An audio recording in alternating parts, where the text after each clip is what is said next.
Bonjour, aujourd'hui nous allons étudier les formes de commerce.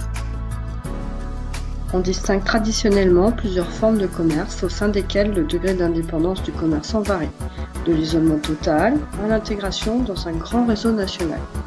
Il existe 3 formes de commerce, le commerce indépendant isolé, le commerce associé et le commerce intégré.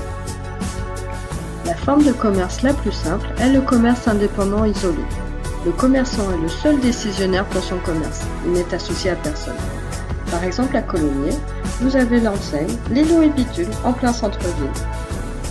Les avantages du commerce indépendant isolé sont la totale liberté d'action, l'indépendance. Il n'y a pas de coût d'adhésion à un réseau.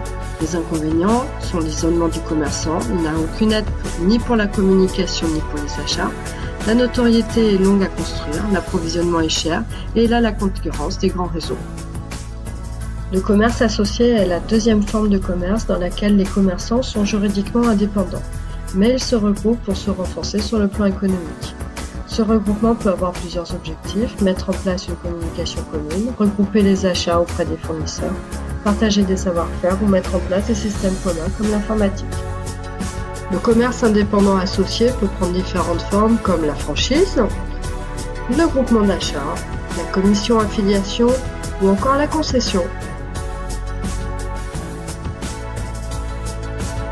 Les avantages de cette forme de commerce sont la mutualisation des moyens et des achats, le partage de savoir-faire, l'échange d'expériences et d'informations, la notoriété du groupement et la relative liberté d'entrée et de sortie du réseau.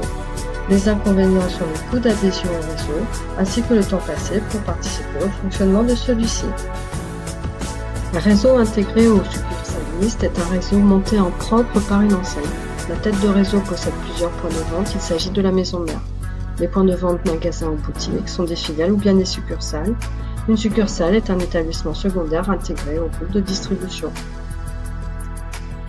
Les avantages du commerce intégré sont la gestion directe des points de vente, la maîtrise des prix et des paramètres commerciaux, ainsi que le management direct des équipes.